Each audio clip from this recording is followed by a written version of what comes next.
You drift back through the millennia, the air growing thick with the scent of spices, natron, and something else. Something unmistakably putrid. You find yourself within the humid, dimly lit confines of the Wabet, the place of purification, or perhaps the Pernefer, the house of beauty, the workshop where the dead were transformed for eternity. You might expect a solemn, dignified atmosphere. Instead, a pervasive, unsettling odor permeates everything, and the sights before you are far from serene. This is the horrifying reality of ancient Egyptian mummification, and it's a far cry from the sanitized image you might imagine. You see a tomb, once sealed and hidden, now exposed to the elements, its contents scattered by a flood or an earthquake. The mummy, once protected, is now vulnerable, its fragile form slowly disintegrating under the relentless assault of time and weather. The promise of eternity, so meticulously crafted, is ultimately undone by the forces of nature. You see, for the ancient Egyptians, death was not the end. It was merely a transition, a gateway to the afterlife. But to make that journey, the body had to be preserved, to serve as a home for the Solka and Spirit Ba in eternity. This belief led to the development of mummification, a complex 70-day process designed to halt decomposition and render the deceased recognizable in the next world. But this process, however sacred its intent, was inherently violent and deeply invasive. Even modern archaeology, while driven by scientific curiosity, has, in its early days, contributed to the desecration. Early archaeologists, often driven by a desire for artifacts or a lack of proper preservation techniques, sometimes damaged mummies in their haste to excavate. While modern archaeology is far more respectful and scientific, the historical record includes instances where mummies were treated as curiosities rather than sacred remains. You walk through the workshop, observing the embalmers, their hands stained with bodily fluids, their faces grimly focused on their gruesome task. These men, often priests or specialized craftsmen, were highly skilled, but their work was undeniably messy and unpleasant.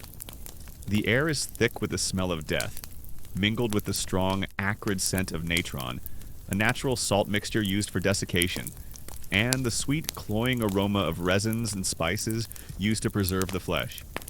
It's like being in a really old, really hot butcher shop, but instead of meat, they're working on people. And it smells like a spice factory exploded in a morgue. You realize that the awful truth of ancient Egyptian mummification extends far beyond the embalming workshop. It is a truth about the constant threat of desecration, the brutal violation of sacred remains, and the chilling repurposing of the dead for mundane or even grotesque uses. The golden sarcophagi and serene burial chambers concealed a messy, violent, and often tragic reality, a testament to the fact that even in death, the Egyptians could not escape the harsh realities of the living world. The hum of your fan now seems like a gentle sigh of relief, a stark contrast to the sounds of breaking stone and tearing linen that defined the awful truth of ancient Egyptian mummification. Consider the very first step, the removal of the brain. This was perhaps the most unsettling and invasive part of the process. The Egyptians believed the heart was the seat of intelligence and emotion, so the brain was considered largely useless for the afterlife. It was removed, not through a precise surgical incision, but often by inserting a long, hooked bronze instrument up through the nostrils, through the ethmoid bone, and then churning the brain matter until it was liquefied. You've just been confronted with the brutal reality of mummy desecration. Understanding how even the most meticulously preserved bodies could be violated, destroyed, or repurposed by the living and by time itself.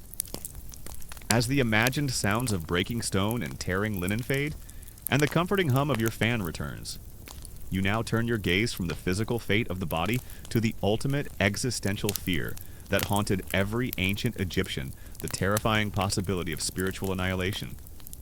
Tonight, we delve into the awful truth that even after the arduous process of mummification and the perilous journey through the Duat, the soul's eternal existence was never guaranteed, leaving a profound and constant dread of non-being.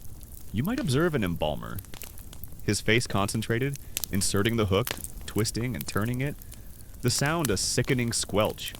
The liquefied brain matter would then drain out through the nose, or sometimes the skull would be flushed with water. The thought of this procedure, so crude and invasive, performed on a recently deceased body, is enough to make your stomach churn. It's a profound violation, a brutal act performed on the very organ that defines human consciousness, all to prepare the body for eternity. Imagine yourself as a deceased Egyptian, your body meticulously prepared, wrapped, and placed within its protective coffins, now resting deep within a tomb. You might think the journey to eternity is complete, that your soul, your ka and ba, are safely housed, ready for blissful existence in the field of reeds. Instead, a chilling anxiety permeates your being, a profound fear that despite all the elaborate preparations, all the sacred rituals, something could still go wrong, condemning your essence to oblivion. This is the ultimate horror for the ancient Egyptian, not death itself, but the terrifying prospect of ceasing to exist, of being utterly annihilated. Think about the internal organs. Once the brain was removed, the embalmers turned their attention to the body cavity. A long incision, typically made on the left side of the abdomen, was cut to access the internal organs. The lungs, stomach, liver, and intestines were carefully removed. The heart, however, was usually left in place, as it was believed to be essential for the judgment in the afterlife. You see, for the ancient Egyptians, the afterlife was not an automatic reward. It was a privilege, hard-won and constantly threatened. Mummification provided the necessary physical vessel, and the spells of the Book of the Dead offered guidance through the duat. But the journey was fraught with peril, and the ultimate judgment before Osiris was a terrifying final test. Failure at any stage, or even a perceived impurity, could lead to the dreaded second death, the complete destruction of the soul. The terrifying non-existence from which there was no return. You might see the embalmers, their hands gloved if they even wore gloves, which is unlikely in early periods, reaching deep inside the body, carefully extracting the organs. The sight of these vital organs laid out on trays, perhaps still glistening with bodily fluids, would be a gruesome spectacle. The smell would be overwhelming, a potent mix of decaying flesh and the strong preservatives being used. This wasn't a sterile operating room, it was a workshop, and the process was messy, bloody, and deeply unsettling. You might observe a deceased individual, their ba soul hovering nervously near their mummy, aware of the dangers that still loom. They recall the teachings of the priests, the warnings of the terrifying creatures that guard the duat, the strict requirements of the negative confession. Every step of the journey, every encounter, is a test, and the stakes are unimaginably high, eternal bliss or utter oblivion. The sheer weight of this responsibility, even in death, is immense. It's like being told you've won the lottery, but you have to navigate a maze full of monsters and answer 1,000 riddles correctly just to claim your prize. And if you fail, you get erased from existence. The removed organs were not discarded. Instead, they were carefully treated with natron, dried, and then placed into canopic jars, each dedicated to one of the 4 sons of Horus Duamutef's stomach: Happy lungs, Imseti liver, and Kebesenuef intestines. These jars, often beautifully carved with the heads of the respective deities, belied the horrifying contents within. Consider the ultimate judgment the weighing of the heart. We touched upon this before, but its significance in relation to annihilation cannot be overstated. In the Hall of Two Truths, your heart, the seat of your being, is weighed against the feather of Mayat. If your heart is heavy with wrongdoing, if your life was found wanting, the monstrous Ammit, part crocodile, part lion, part hippopotamus, awaits. Her purpose is singular and terrifying to devour the unworthy heart, condemning the soul to eternal non-existence. You might observe the embalmers, meticulously cleaning and drying the organs, carefully wrapping them in linen before placing them into their designated jars. This careful preservation of the internal organs, while intended for the afterlife, was a stark reminder of the invasive nature of the mummification process, a dissection of the body into its component parts. It's like taking apart a very complicated machine, piece by piece, and then putting each piece into its own fancy little box. You might see the deceased, their jaw trembling, watching as their heart is placed on the scales. Every past transgression, every lie, every act of injustice flashes before them. The tension is unbearable. Thoth, the scribe of the gods, stands ready to record the verdict, and Ammit, with her gaping maw, patiently waits. The fear of that final, irreversible consumption of being utterly erased was the ultimate terror, far worse than any earthly suffering or even physical death. It's the cosmic equivalent of getting a game over screen. But then your entire gaming console explodes, and you can never play anything ever again. One common historical fact that vividly illustrates the invasive nature of mummification is the use of the embalming incision. This cut, usually about 10 to 15 centimeters long on the left flank, was made by a specialized individual known as the slitter or cutter parashistas, who was often considered ritually impure due to the nature of his work. Think about the dangers of the duat itself, even for a soul deemed worthy. The underworld was not a peaceful passage. It was a treacherous landscape filled with monstrous guardians, fiery lakes, rivers of blood, and pits of darkness. Even with the correct spells from the Book of the Dead, navigating this realm was a terrifying ordeal. A forgotten incantation, a misspoken word, or a moment of hesitation could lead to the soul being trapped, consumed, or lost in the chaotic depths of the underworld, effectively leading to annihilation. A lesser-known detail about the brain removal is that while the hooked instrument was common, sometimes the brain was removed through the eye sockets, or even by breaking through the base of the skull. This suggests that the method could vary, but the goal was always the same: to extract the brain, often in a crude and violent manner, without damaging the face. It's like trying to get a stubborn olive out of a jar. But the jar is a skull, and you're using a very long, sharp hook. You hear the chilling whispers of the demons that guard the gates, their voices demanding secret names and passwords. You feel the scorching heat from the rivers of fire, the suffocating darkness of the endless caverns. The journey is long and perilous, and the threat of being overcome by the forces of chaos, of being unable to proceed, is a constant source of dread.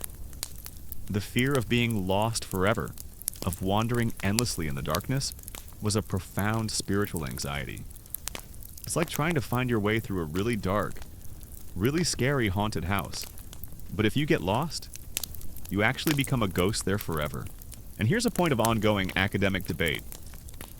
Historians still debate the precise reasons why the Egyptians removed the brain, given their apparent lack of understanding of its function.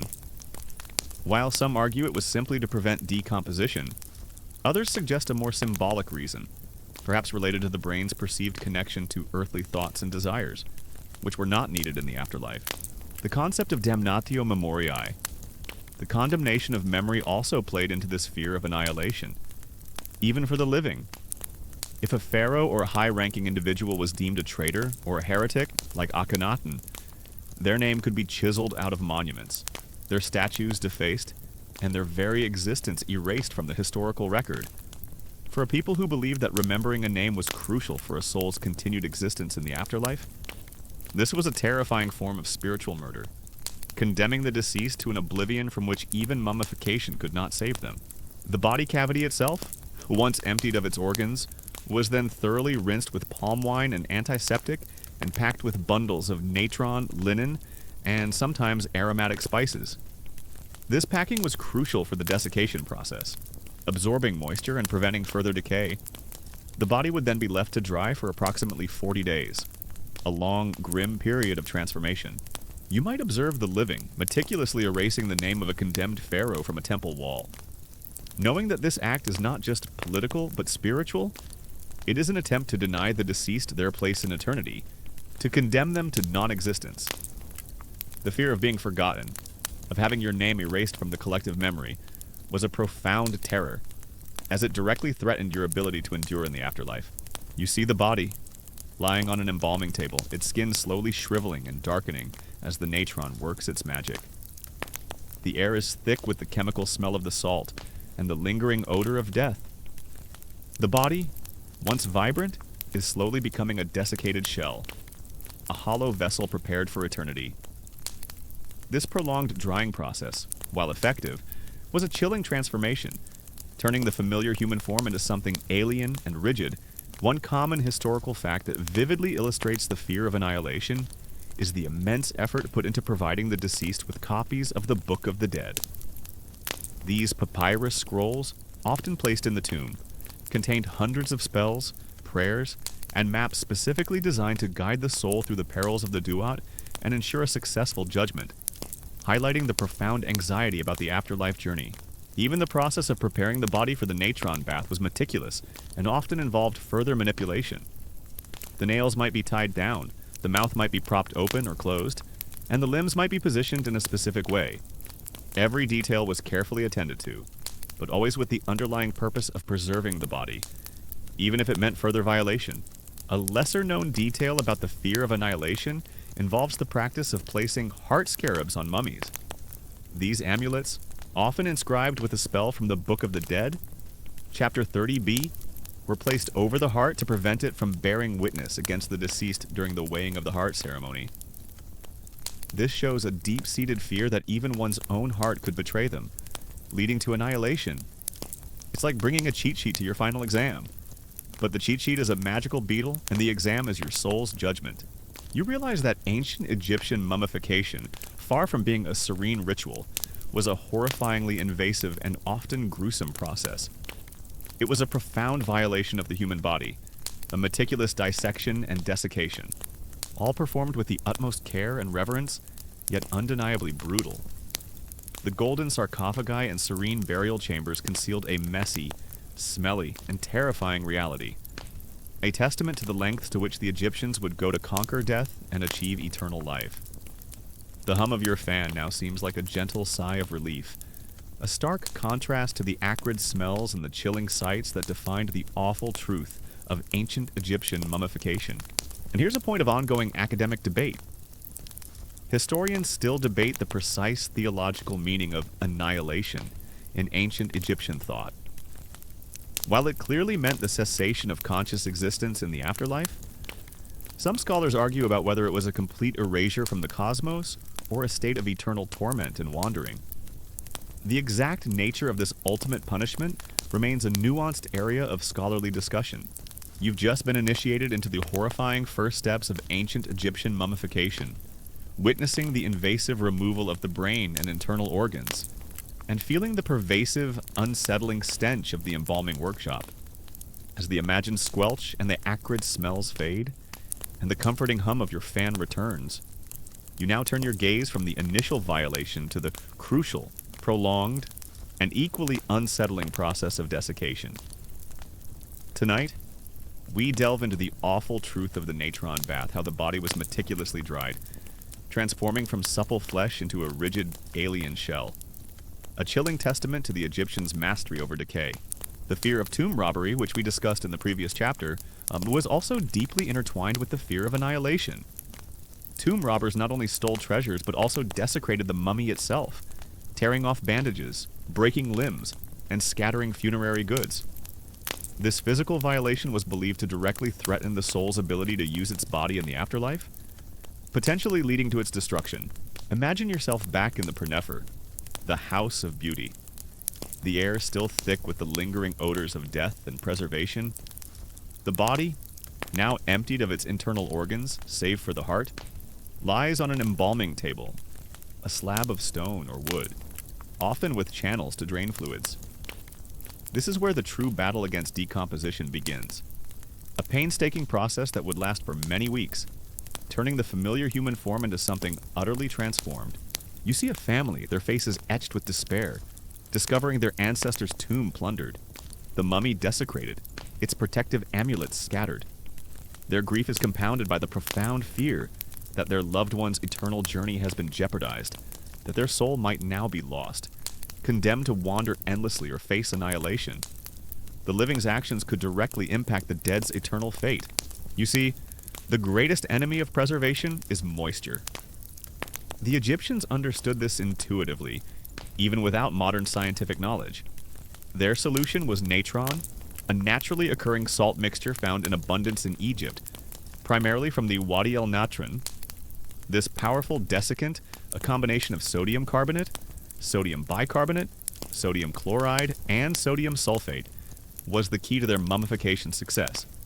It literally drew all the moisture out of the body, preventing the bacteria that cause decay from thriving. Even the process of mummification, while essential, was not without its own terrifying aspects related to annihilation. The removal of the brain, the extraction of organs. These were profound violations of the body. While done with sacred intent, they were still acts of dismemberment, and the fear of a mistake, of an incomplete or improper mummification, could lead to the soul being unable to reunite with its body, thus leading to its destruction. You might observe the embalmers, their hands now covered in the coarse, crystalline natron, meticulously packing the body. They would fill the emptied body cavity with large bags of natron, pushing them deep into every crevice. The outside of the body would then be completely covered, buried in a thick layer of the dry salt. The body would be left in this natron bath for approximately 40 days, a long, grim period of transformation, during which the embalmers would periodically check its progress. It's like being completely buried in a giant box of baking soda, but for over a month, and you're already dead. You hear the embalmers meticulously performing their gruesome tasks, their voices low and serious. They understand the immense responsibility, the profound consequences of any error, the fear of failing to properly preserve the body, of inadvertently condemning a soul to oblivion, was a heavy burden on their shoulders. Consider the physical transformation of the body during this process. As the natron slowly drew out the moisture, the skin would shrivel, darken, and become leathery. The features of the face might become more pronounced, or conversely, collapse inward, giving the deceased a gaunt, almost skeletal appearance. The body would lose a significant amount of weight, becoming light and brittle. This wasn't a gentle drying, it was a profound desiccation, a complete alteration of the body's texture and form. You realize that the awful truth of ancient Egyptian mummification extends far beyond the physical transformation of the body. It is a truth about the profound and constant fear of spiritual annihilation, the terrifying prospect that despite all efforts, the soul might not achieve its eternal rest. The golden sarcophagi and serene burial chambers concealed a deep-seated anxiety, a relentless struggle against oblivion, a testament to the lengths to which the Egyptians would go to conquer death, not just physically, but spiritually, and the terrifying consequences if they failed. The hum of your fan now seems like a gentle sigh of relief, a stark contrast to the roar of Ammit and the chilling dread of non-existence that defined the awful truth of ancient Egyptian mummification. You've just grappled with the ultimate existential fear of spiritual annihilation, realizing that even after meticulous mummification and a perilous journey, the soul's eternal existence was never guaranteed. As the imagined roar of Ammit fades and the comforting hum of your fan returns, you now turn your gaze from the spiritual dangers to a more tangible, yet equally devastating, threat: the constant fear of desecration and destruction of the mummy itself.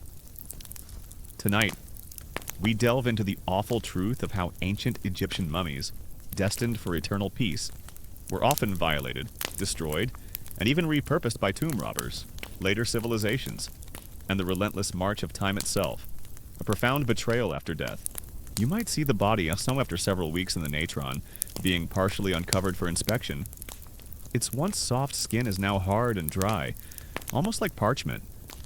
The eyes might be sunken, the nose flattened, the lips drawn back, revealing the teeth. The familiar contours of the human body are replaced by a rigid, desiccated shell. This chilling transformation, while essential for preservation, was undeniably unsettling, turning the deceased into something alien and rigid. A stark reminder of the power of the embalming process. Imagine yourself as a deceased Egyptian, your body meticulously prepared, wrapped in countless layers of linen, placed in your gilded coffin, and sealed within your grand tomb. You expect eternal rest, a peaceful journey to the field of reeds, your body safely preserved as a home for your Ka and Ba. Instead, you feel a chilling tremor, a distant rumble that grows louder, culminating in the shattering sound of stone. Your eternal slumber is violently interrupted, and the profound darkness around you is pierced by the flickering, unwelcome light of a torch. This is the horrifying reality of tomb robbery, a pervasive threat that haunted the Egyptian dead for millennia, a betrayal of the sacred trust placed in the living. Think about the smell. Even with the powerful desiccant, the process of drying a human body would have produced a pervasive, lingering odor. The initial putrid smell of decomposition would gradually be replaced by the acrid, chemical scent of the natron, mingled with the sweet, cloying aroma of the resins and spices that would be used later. The embalming workshop would have been a place of powerful, often unpleasant, Sensory experiences. A constant assault on the nose. You see, despite the elaborate precautions, hidden entrances, false passages, massive stone sarcophagi, and terrifying curses inscribed on tomb walls, ancient Egyptian tombs were almost universally plundered. The immense wealth buried with the deceased gold, jewels, precious artifacts, and even the valuable linen wrappings was an irresistible temptation for robbers, who risked severe punishment for their illicit gains. The very act of mummification, designed to preserve the body and its accompanying treasures for eternity, inadvertently made the tombs a prime target, turning the promise of eternal peace into an invitation for violation and destruction. You hear the occasional murmurs of the embalmers, their voices low as they work in this atmosphere. They are accustomed to the smells, their senses dulled by constant exposure. But for you, a visitor from another time, the combination of chemical and organic odors would be overwhelming, a constant reminder of the grim work being performed. It's like being trapped in a very old, very hot spice factory, but someone also left a dead fish in the corner for a month.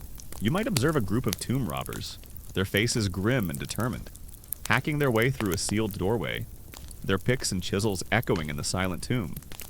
They are not deterred by curses or the sanctity of the dead.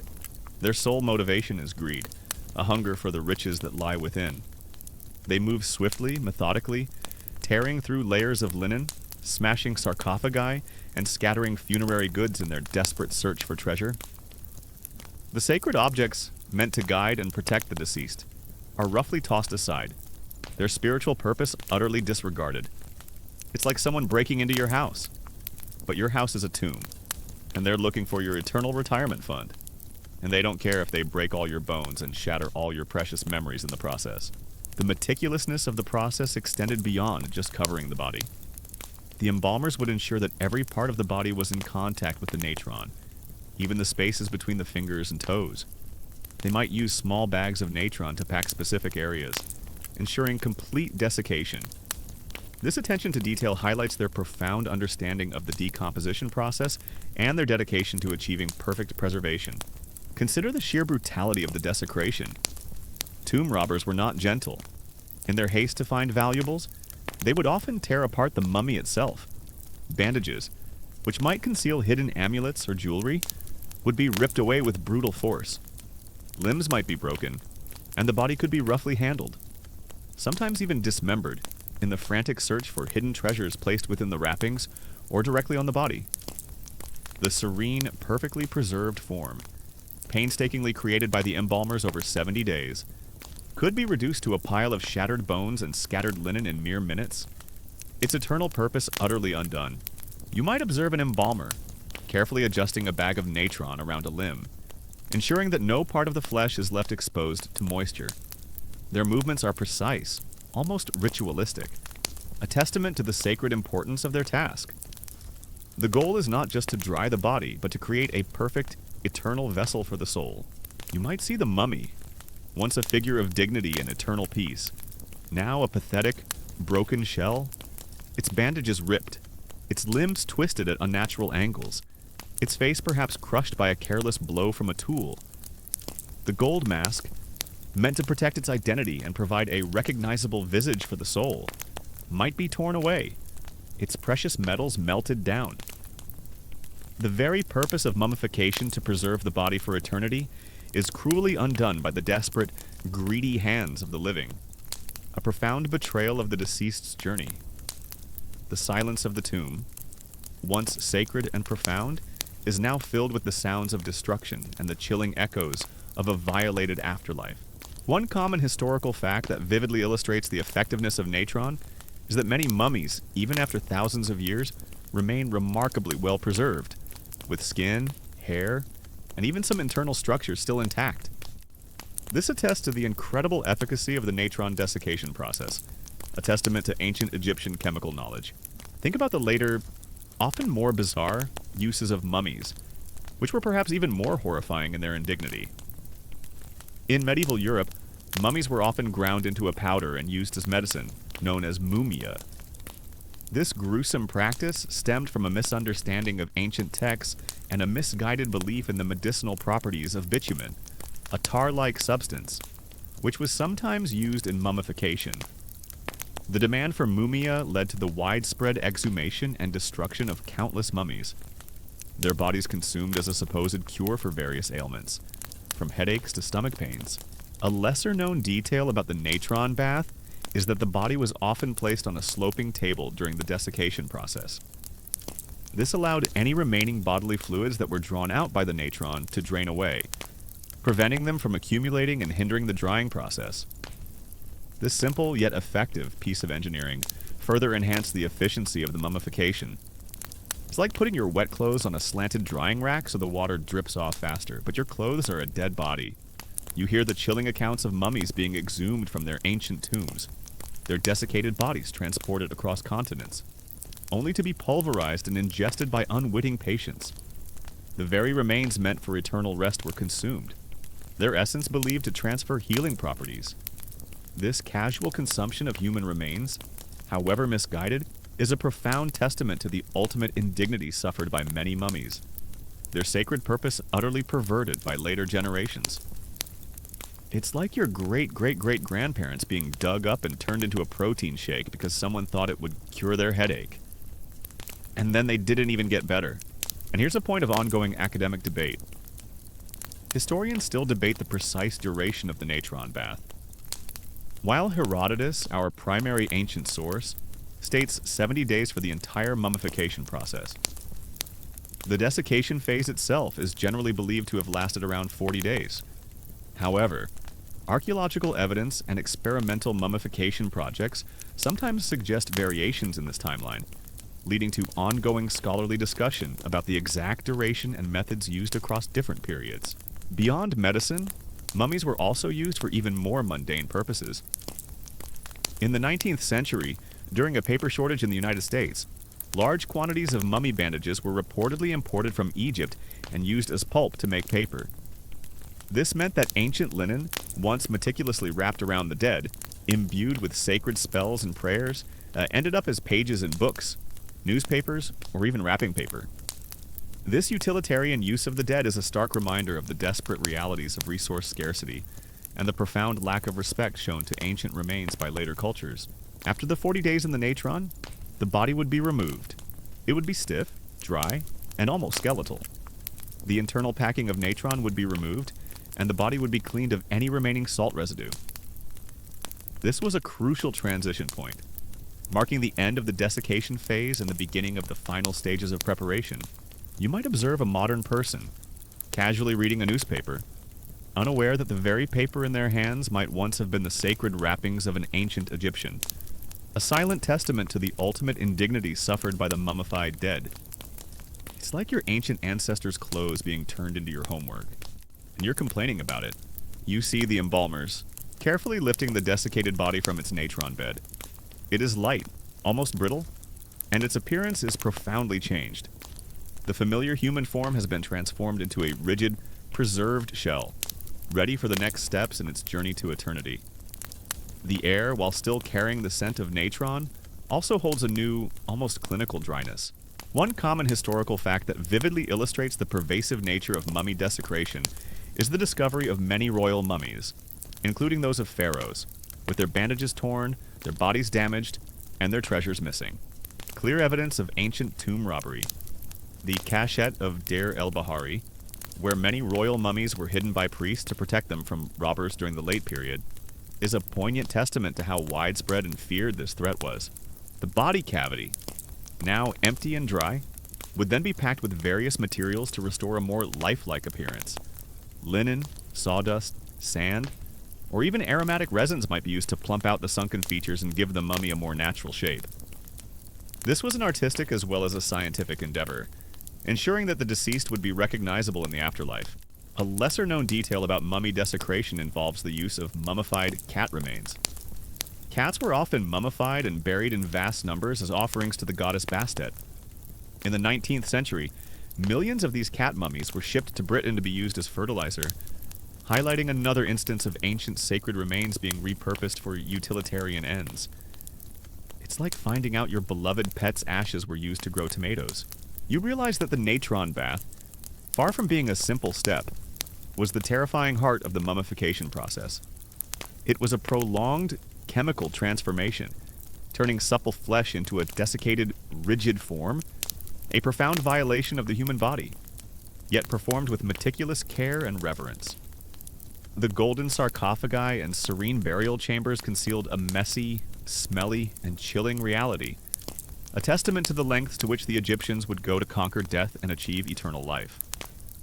The hum of your fan now seems like a gentle sigh of relief, a stark contrast to the acrid smells and the chilling transformation that defined the awful truth of ancient Egyptian mummification.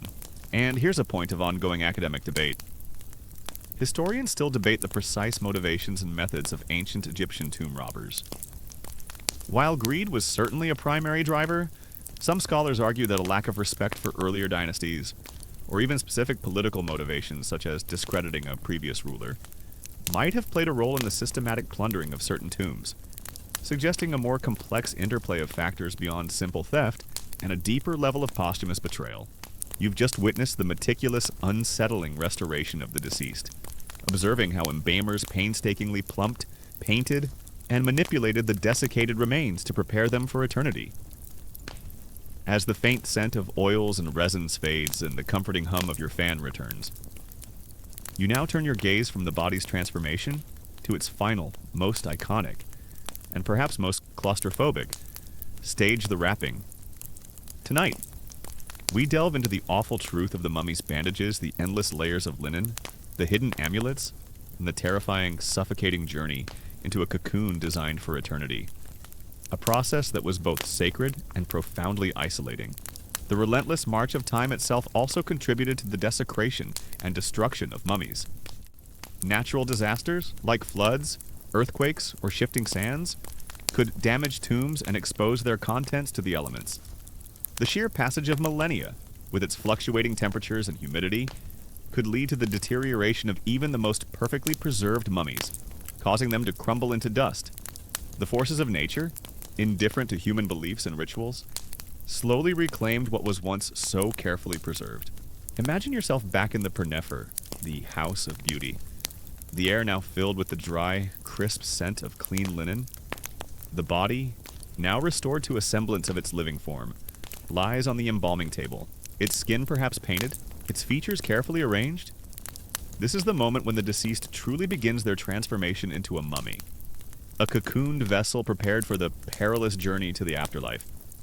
But this final stage, while seemingly peaceful, was an incredibly intricate, time-consuming, and profoundly isolating process, designed to seal the deceased away from the living world forever. You see a tomb, once sealed and hidden, now exposed to the elements, its contents scattered by a flood or an earthquake.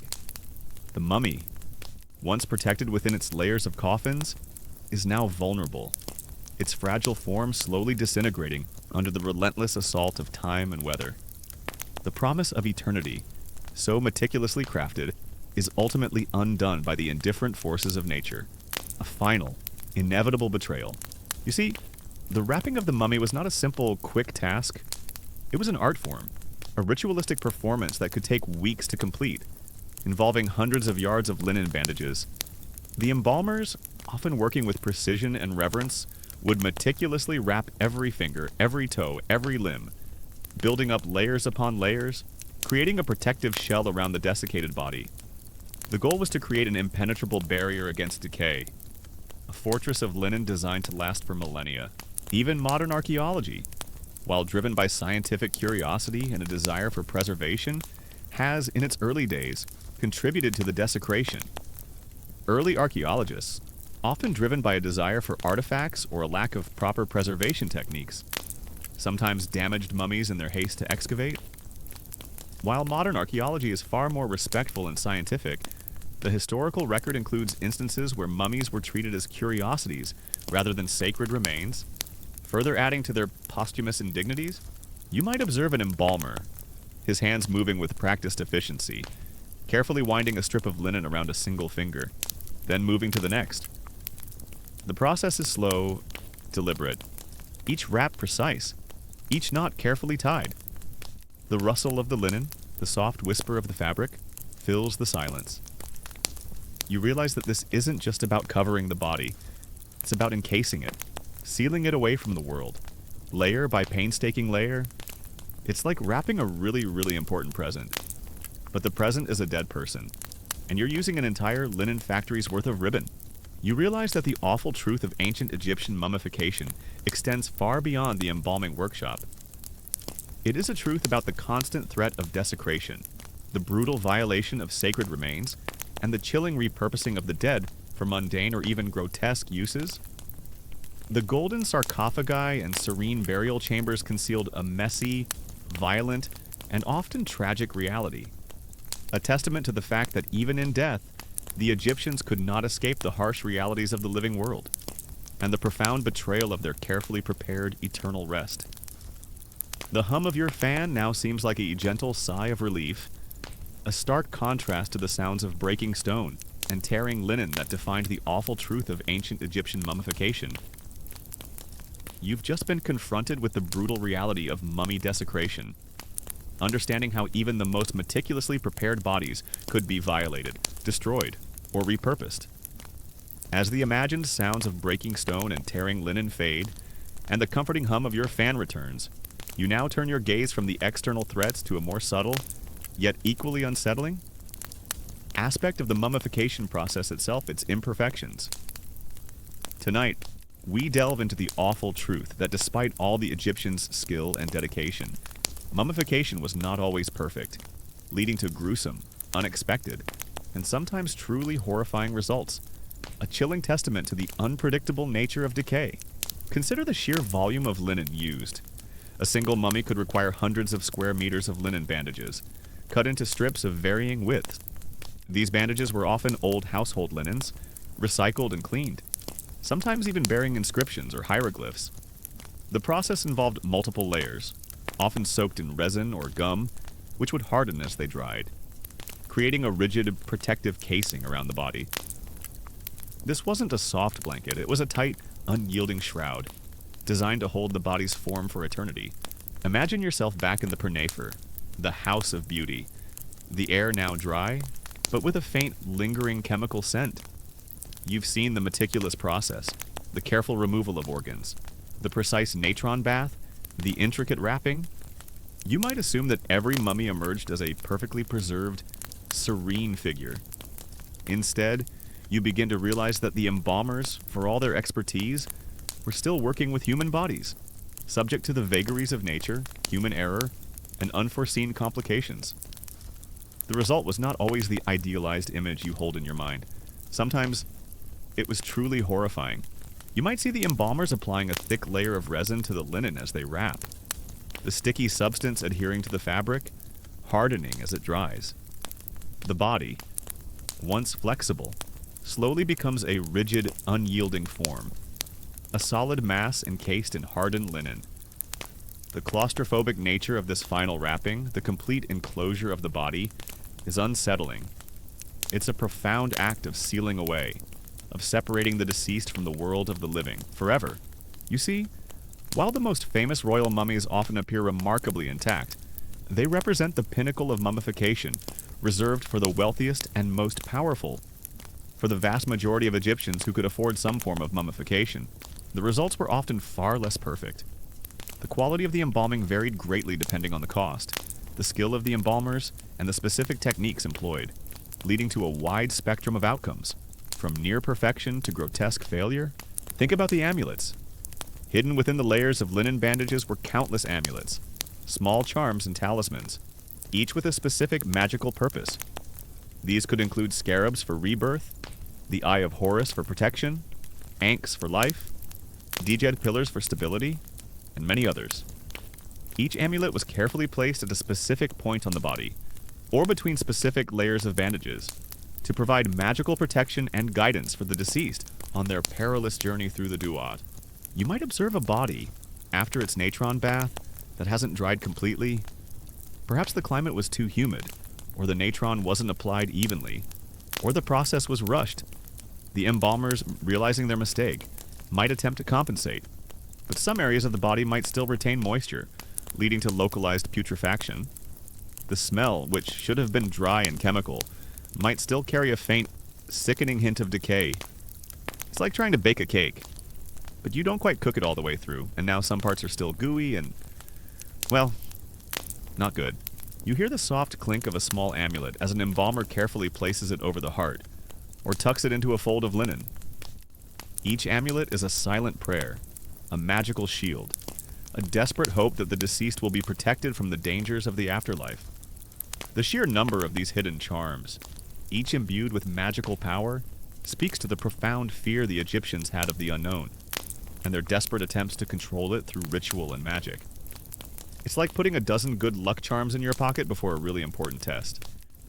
But the test is eternal judgment, and the charms are tiny magical artifacts.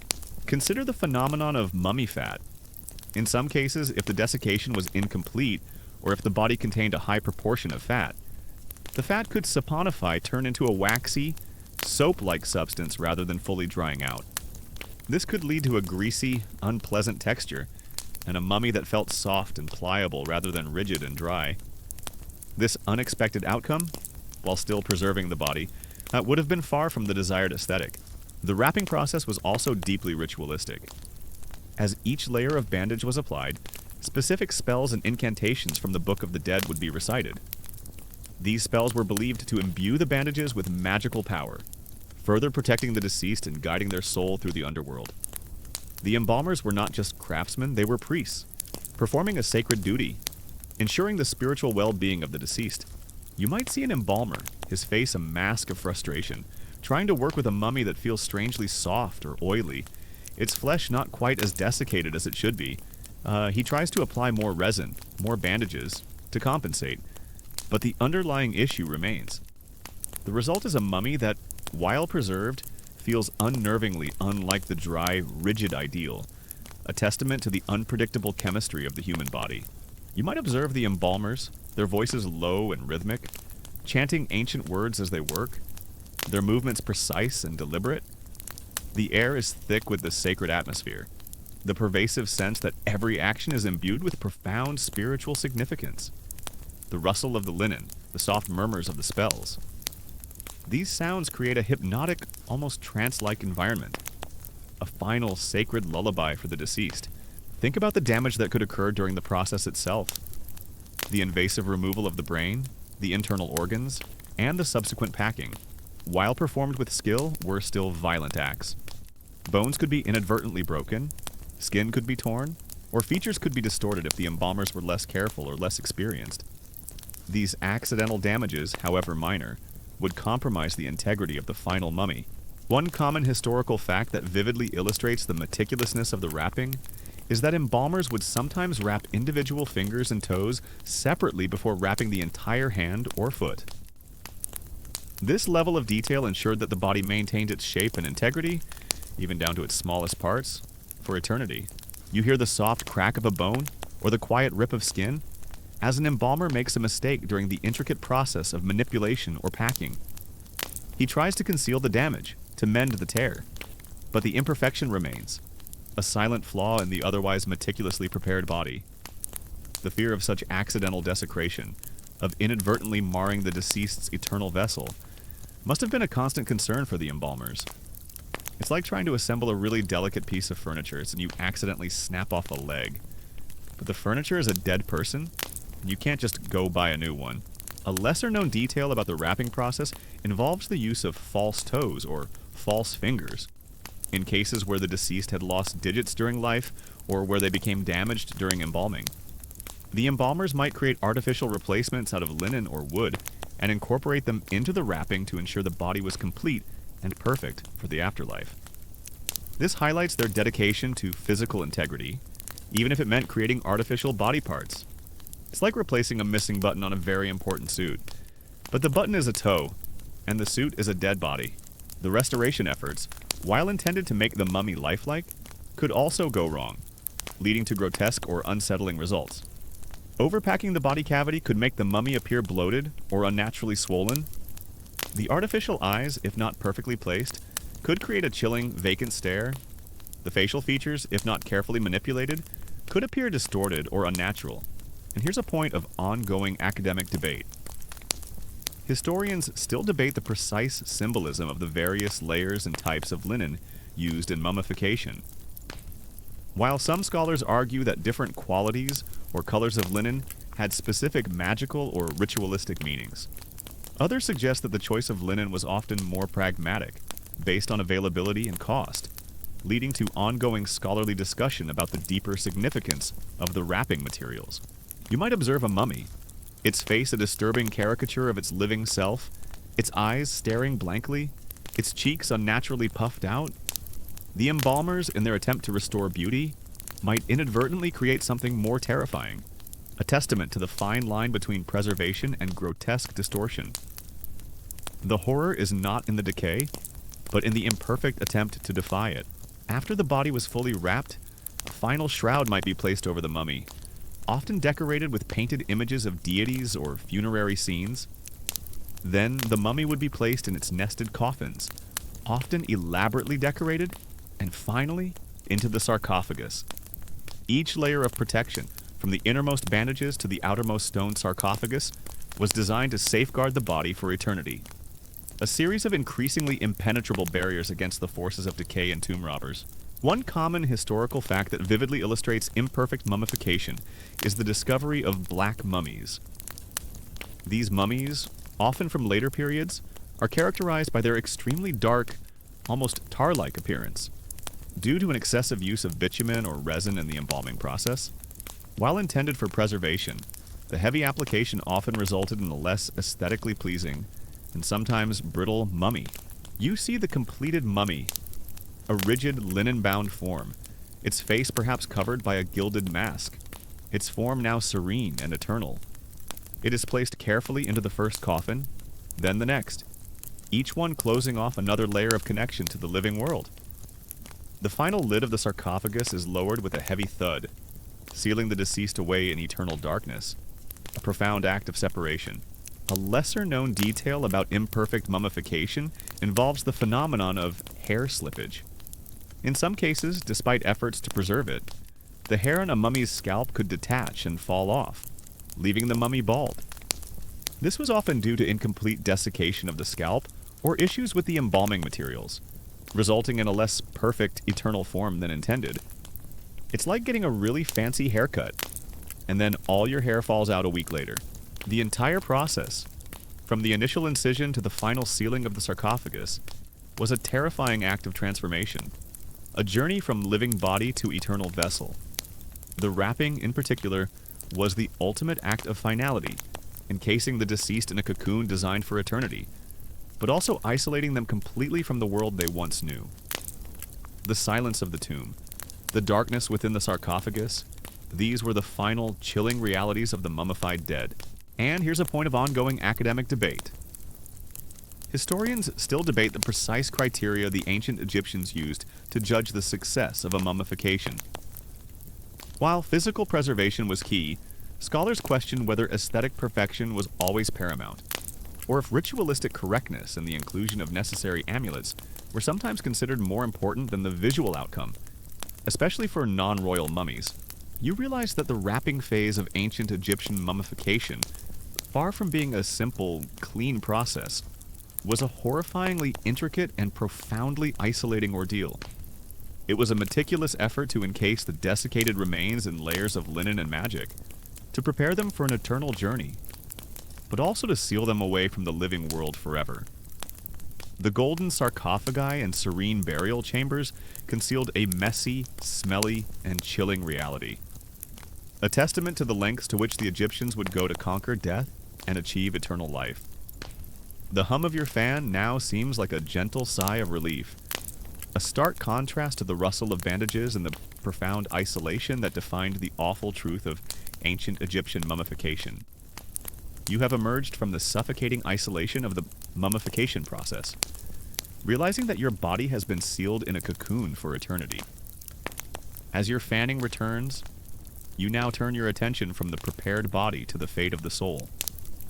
Tonight, we delve into the terrifying truth of the journey of the ancient Egyptian soul, even after meticulous mummification. The path to the afterlife is fraught with peril, terrifying challenges, and the ever-present fear of eternal annihilation. The very act of wrapping, while protective, could also conceal imperfections. A poorly desiccated area, a damaged limb, Or a misplaced amulet could be hidden beneath hundreds of layers of linen, only to be discovered millennia later by archaeologists. The external perfection of the mummy often belied internal flaws or unexpected outcomes. Imagine yourself as the bird spirit of a deceased person who has just emerged from his mummified body. You might think that all the hard work is over, that the body has been preserved, and that the path to eternity is clear. Instead, you find yourself standing on the threshold of a vast, shadowy world. A replica of the world you knew, but distorted and filled with unseen dangers. This is the Duat, the underworld, a realm that even the gods struggle to cross each night. You see a mummy, outwardly pristine in its ancient wrappings, but a faint bulge or an unusual rigidity beneath the linen hints at an imperfection, a hidden flaw in the embalmer's work. The layers of linen meant to protect also served as a veil, concealing the less than perfect reality beneath. You see, mummification is only the first step. It provides a physical home for the soul and spirit to return to. But to truly achieve immortality and join the gods, the soul must undertake an arduous journey through the Duat, a maze of caves, rivers of fire, dangerous paths, and gates guarded by terrifying entities. This journey is not a peaceful stroll. It is a constant struggle, a test of knowledge, purity, and courage.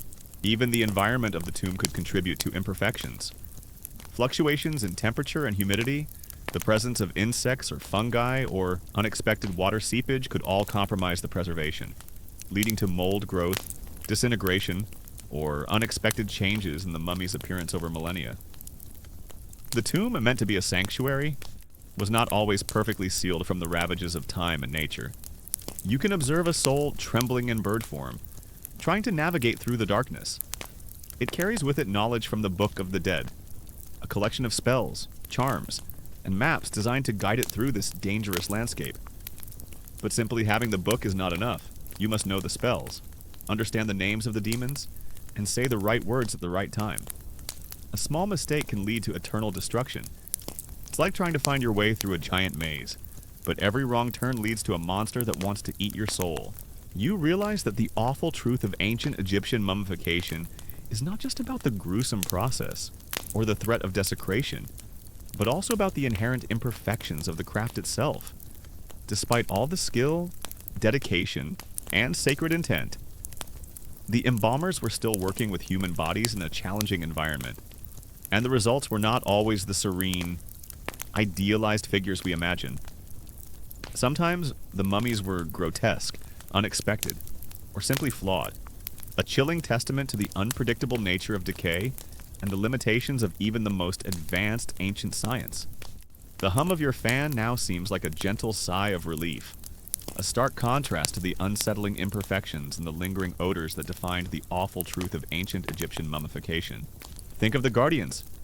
The Duat is guarded by countless terrifying entities, often monstrous in form, combining animal and human features in terrifying ways.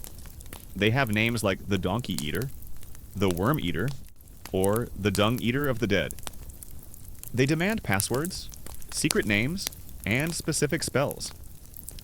Failure to give the right answer means being swallowed, trapped, or pushed back into the void.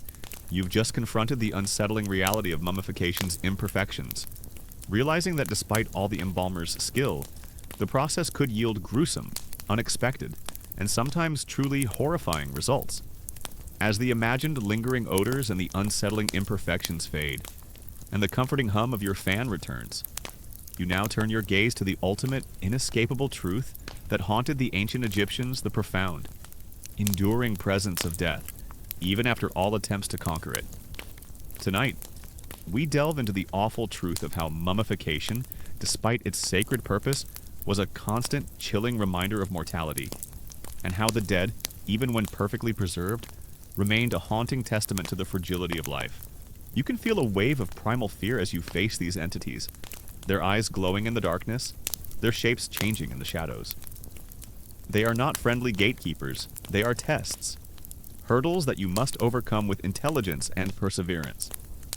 The fear of failure, of being trapped forever in the dark, is a deep, primal fear. The presence of monstrous creatures and chaotic entities is also a constant threat. The Duat is not only guarded by guardians, it is also home to giant serpents, fire monsters, and bottomless pits. Unlucky souls trapped in these areas are doomed to eternal torment, burned in lakes of fire or torn apart by terrifying creatures. Imagine yourself back in ancient Egypt, not in a bustling market or a grand temple, but in the quiet, dusty corners of daily life. You are surrounded by reminders of death, not just in the tombs and temples, but in the very air you breathe, the objects you use, and the stories you tell. Mummification, while a promise of eternity, was also a constant, visceral confrontation with the reality of mortality, a process that made the dead undeniably present in the world of the living. You can picture yourself gliding through a river of fire, feeling the scorching heat on your soul's wings, hearing the screams of the damned. You know that one wrong step, one forgotten spell, could send you to the same fate. The fear of eternal suffering, of being trapped in a personal hell, is a fear that haunts every Egyptian. It's like walking through a horror theme park. But all the monsters are real, and you can't leave. You see, the very act of preserving the dead, of transforming a decaying corpse into an eternal vessel, meant that death was never truly out of sight, never truly out of mind. The embalming workshops, the funeral processions, the elaborate burials, these were public, or at least semi-public, events that brought the reality of death into the heart of the community. The deceased were not quickly forgotten. They were meticulously prepared, carefully mourned, and perpetually remembered. Their mummified forms a constant reminder of the thin veil between life and what lay beyond. The culmination of your journey through the Duat is the weighing of the heart in the Hall of the Two Truths. This is the final moment of judgment, where your fate is decided. You stand before Osiris, the benevolent god of the underworld, but also a stern judge. Surrounding him are 42 divine judges, each representing a specific sin that you must deny having committed. You might observe a funeral procession, the air thick with the scent of incense and the wailing of professional mourners. The mummy, now encased in its coffins, is drawn on a sled, followed by family and friends, all heading towards the tomb. This public display of the dead, this slow journey to the eternal resting place, was a powerful ritual, but also a stark reminder that life is fleeting, and death is inevitable. It's like having a really long, really elaborate funeral procession that goes through your entire town every time someone dies, and everyone has to stop and watch. Your heart, which is said to contain your intellect, emotions, and morality, is placed on one side of a large scale. On the other side is the feather of Ma'at, representing truth and justice. You must recite the negative confession, a long list of statements that you have not committed evil, I have not stolen, I have not murdered, I have not lied, I have not caused pain, I have not polluted water. This is a rigorous self-examination, a final accounting of your adherence to Ma'at in your life. Consider the pervasive presence of funerary art and symbolism. Every tomb, every temple, every piece of funerary equipment was adorned with images of the afterlife, of deities, of the deceased themselves. These weren't just decorations. They were constant visual reminders of death, of the journey to the Duat, and of the ultimate goal of eternal life. The living were perpetually surrounded by the iconography of death, a constant contemplation of their own mortality. You feel the immense weight of this moment? The slightest wobble in the scales, the slightest imbalance, could spell your doom. Thoth, the ibis-headed god of wisdom and writing, stands ready to record the verdict. And lurking nearby, with the combined body of crocodile, lion, and hippopotamus, is Ammit, the devourer of the dead, patiently waiting. If your heart is heavier than the feathers, if your life is found wanting, Ammit will devour your heart, and your soul will be destroyed. Never to reach the reeds, the paradise of bliss, you might see a craftsman meticulously carving a scene of the weighing of the heart on a tomb wall, his hands shaping the very image of final judgment.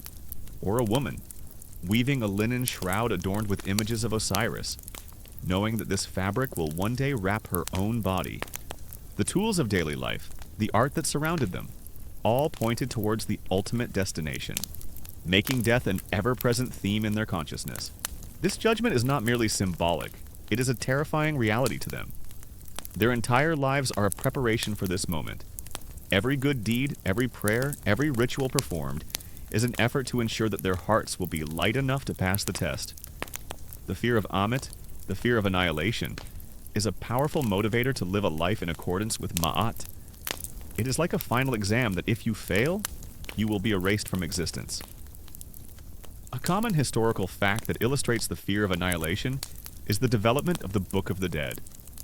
This was not a single text, but a collection of personalized spells and charms, placed in tombs to guide the deceased through the duat and protect them from its dangers. Its existence demonstrates the deep anxiety the Egyptians felt about the journey after death, and the need to be well equipped to overcome it. Think about the cult of the dead. For the Egyptians, the deceased were not truly gone. They continued to exist in the afterlife, and they could still interact with the living, receiving offerings, hearing prayers, and even influencing events. This belief led to a vibrant and ongoing cult of the dead, where families would regularly visit tombs, leave offerings, and recite prayers to their deceased relatives. This constant interaction with the dead, however comforting, also meant that death was a perpetual presence in their lives. A lesser-known detail about the fear of annihilation concerns the possibility that the deceased would lose their names in the afterlife. For the Egyptians, a person's name was an essential part of their being, and losing their name could lead to non-existence.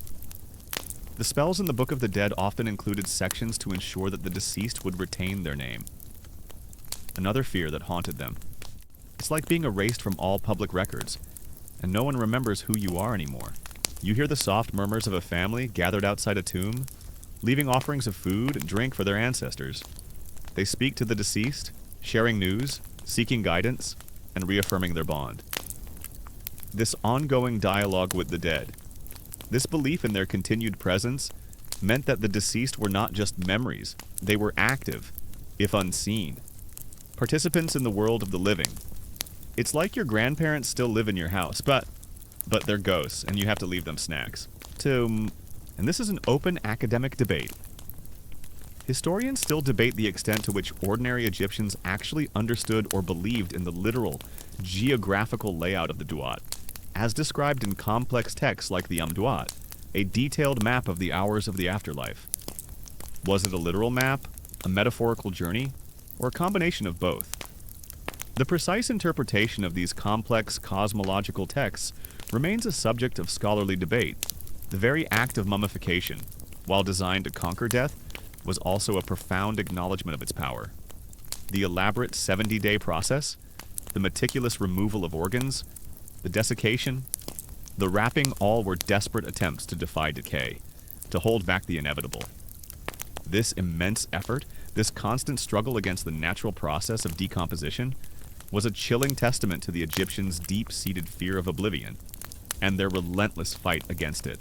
The fear of annihilation is not just an abstract concept, it is a tangible reality. Being swallowed by Amet is not just a second death, it is the complete cessation of existence, the erasure of the soul from the universe. There is no rebirth, no afterlife, just eternal non-existence. For a culture obsessed with the afterlife, this is the most terrifying punishment imaginable. You see the embalmers, their faces grimly focused, working tirelessly to transform a decaying corpse into an eternal vessel. They are fighting a battle against nature, a race against time, desperately trying to preserve what is inherently perishable. The sheer scale of their effort, the meticulousness of their work, highlights the profound fear of decay, the terror of the body returning to dust, and the desperate hope that mummification could somehow cheat nature. You realize that even with meticulous mummification, the journey to the afterlife for the ancient Egyptians was a terrifying ordeal, fraught with danger and a constant fear of annihilation. Mummification was just one step in a complex and risky process, a desperate attempt to ensure immortality in a world where death was not the end, but the beginning of another struggle. Your fanning now sounds like a sigh of relief, a stark contrast to Amet's growls and the fear of impermanence that define the gruesome truth of the ancient Egyptian soul's journey. You've just navigated the perilous journey of the Egyptian soul through the duat, realizing that even after meticulous mummification, the path to the afterlife was fraught with terrifying trials and the constant dread of annihilation. As the imagined roars of Amet fade and the comforting hum of your fan returns, you now turn your gaze from the spiritual dangers to a more tangible, yet equally horrifying, threat: the constant fear of desecration. Tonight, we delve into the awful truth of how ancient Egyptian mummies, destined for eternal peace, were often violated, destroyed, and even repurposed by tomb robbers, later civilizations, and the relentless march of time itself. One common historical fact that vividly illustrates the enduring presence of death is the sheer number of tombs and funerary monuments that dot the Egyptian landscape. From the massive pyramids to the humble rock-cut tombs, these structures were not just burial places. They were permanent features of the living world, constant reminders of the deceased in the afterlife. Imagine yourself as a deceased Egyptian, meticulously mummified, wrapped in countless layers of linen, placed in your gilded coffin, and sealed within your grand tomb. You expect eternal rest, a peaceful journey to the field of reeds. Instead, you feel a chilling tremor, a distant rumble that grows louder, culminating in the shattering sound of stone. Your eternal slumber is violently interrupted, and the darkness around you is pierced by the flickering light of a torch. This is the horrifying reality of tomb robbery, a pervasive threat that haunted the Egyptian dead for millennia. A lesser-known detail about the lingering presence of death involves the use of ancestor busts or ancestor portraits in private homes. These small, often idealized representations of deceased family members were kept in homes and received offerings, serving as a direct, visible connection to the dead. This practice brought the deceased directly into the daily life of the living, making their presence a constant reality, not just a memory confined to the tomb. It's like having a framed photo of your great-grandma on your mantelpiece. But you also leave her a plate of cookies every day. You see, despite the elaborate precautions, hidden entrances, false passages, curses inscribed on tomb walls, ancient Egyptian tombs were almost universally plundered. The immense wealth buried with the deceased gold, jewels, precious artifacts was an irresistible temptation for robbers, who risked severe punishment for their illicit gains. The very act of mummification, designed to preserve the body, inadvertently made the tombs a target, turning the promise of eternity into an invitation for violation. And here's a point of ongoing academic debate. Historians still debate the precise psychological impact of this pervasive presence of death on the ancient Egyptians. While some argue it fostered a sense of acceptance and spiritual comfort, others suggest it might have led to a pervasive anxiety about mortality and the afterlife, a constant awareness of their own impending end. The complex interplay of comfort and fear remains a nuanced area of scholarly discussion. You might observe a group of tomb robbers, their faces grim and determined, hacking their way through a sealed doorway, their picks and chisels echoing in the silent tomb. They are not deterred by curses or the sanctity of the dead. Their sole motivation is greed. They move swiftly, methodically, tearing through layers of linen, smashing sarcophagi, and scattering funerary goods in their desperate search for treasure. It's like someone breaking into your house, but your house is a tomb, and they're looking for your eternal retirement fund. And they don't care if they break all your bones in the process. The fear of an improper burial or a desecrated mummy also contributed to the constant anxiety surrounding death. As we discussed, tomb robbers were a pervasive threat, and the violation of a mummy could jeopardize the soul's eternal journey. This meant that even after death, the deceased were not truly at peace. Their eternal rest was constantly threatened by the actions of the living. Consider the sheer brutality of the desecration.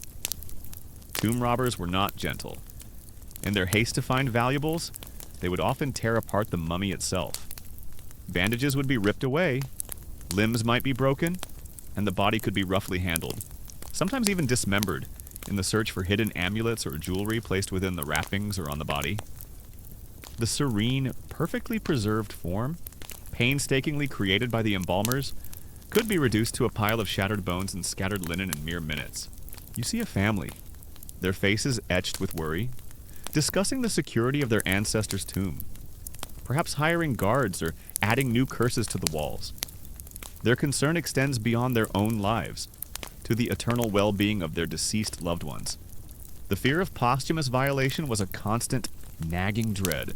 You might see the mummy, once a figure of dignity and eternal peace, now a pathetic, broken shell, its bandages ripped, its limbs twisted, its face perhaps crushed by a careless blow. The gold mask, meant to protect its identity, might be torn away, its precious metals melted down. The very purpose of mummification, to preserve the body for eternity, is cruelly undone by the desperate hands of the living. The silence of the tomb, once sacred, is now filled with the sounds of destruction and the chilling echoes of a violated afterlife. Even the very landscape of Egypt, particularly the west bank of the Nile, was dedicated to the dead. The necropolises, the vast cities of the dead, stretched for miles, a constant visual reminder that the land of the living was inextricably linked to the land of the dead. Every sunrise illuminated the tombs. Every sunset cast long shadows over the eternal resting places, making death an integral part of the natural world. Think about the later uses of mummies, which were perhaps even more horrifying. In medieval Europe, mummies were often ground into a powder and used as medicine, known as mumia. This gruesome practice stemmed from a misunderstanding of ancient texts and a belief in the medicinal properties of bitumen, a tar-like substance, which was sometimes used in mummification. The demand for mumia led to the widespread destruction of mummies, their bodies consumed as a cure for various ailments. You realize that the awful truth of ancient Egyptian mummification extends far beyond the gruesome process itself. It is a truth about the profound, enduring presence of death in their daily lives, the constant reminders of mortality, and the relentless struggle to defy oblivion. Mummification, while a sacred promise of eternity, was also a constant confrontation with the fragility of life, a testament to their deep-seated fear of non-existence, and their unwavering belief that the dead, even when perfectly preserved, remained a haunting, powerful presence in the world of the living. You hear the chilling accounts of mummies being exhumed, their desiccated bodies transported across continents, only to be pulverized and ingested. The very remains meant for eternal rest were consumed, their essence believed to transfer healing properties. This casual consumption of human remains, however misguided, is a profound testament to the ultimate indignity suffered by many mummies, their sacred purpose utterly perverted. It's like your great-great-great-grandparents being dug up and turned into a protein shake because someone thought it would cure their headache. Now, as the echoes of their struggles and their fears finally recede, let the gentle hum of the fan lull you into a peaceful night. May your sleep be deep and undisturbed, far from the dusty tombs, the lingering sense of natron, and the pervasive presence of the ancient dead. Rest easy. Beyond medicine, mummies were also used as fuel, particularly in Egypt itself. As wood became scarce, the dry, resin-soaked bodies of mummies provided a convenient, if macabre, source of fuel for fires. Imagine the smoke from burning mummies filling the air, their ancient forms consumed by flames, their journey to eternity ending in a cooking pot or a blacksmith's forge. This utilitarian use of the dead is a stark reminder of the desperate realities of survival in ancient and medieval times. You might observe a family huddled around a small fire, its flames fueled by the remains of an ancient Egyptian. The warmth is welcome, but the thought of what they are burning is chilling. The sacred bodies, once destined for eternal glory, are reduced to ashes, their very substance consumed for the most mundane of purposes. This casual disregard for the dead, born out of necessity, is a profound violation of their intended eternal rest. One common historical fact that vividly illustrates the desecration of mummies is the discovery of many royal mummies, including those of pharaohs, with their bandages torn, their bodies damaged, and their treasures missing. Clear evidence of ancient tomb robbery. The cachette of Deir el-Bahari, where many royal mummies were hidden by priests to protect them from robbers, is a testament to the pervasive nature of this threat. A lesser-known detail about mummy desecration involves the use of mummy wrappings for paper. In the 19th century, during a paper shortage in the United States, large quantities of mummy bandages were imported from Egypt and used as pulp to make paper. This meant that ancient linen, once meticulously wrapped around the dead, ended up as pages in books, newspapers, or even wrapping paper. It's like your ancient ancestors' clothes being turned into your homework. And here's a point of ongoing academic debate. Historians still debate the precise motivations and methods of ancient Egyptian tomb robbers. While greed was certainly a primary driver, some scholars argue that a lack of respect for earlier dynasties, or even specific political motivations, might have played a role in the systematic plundering of certain tombs, suggesting a more complex interplay of factors beyond simple theft. Hey guys, tonight we're taking a journey back, far back, to the heart of one of the greatest empires the world has ever known, ancient Egypt. You probably picture golden sarcophagi, majestic pharaohs, and the serene, eternal sleep of the mummified dead. Visions of intricate burial chambers, priceless treasures, and a peaceful journey to the afterlife probably fill your mind. But tonight, we're going to pull back the linen bandages and reveal the truly horrifying reality behind ancient Egyptian mummification.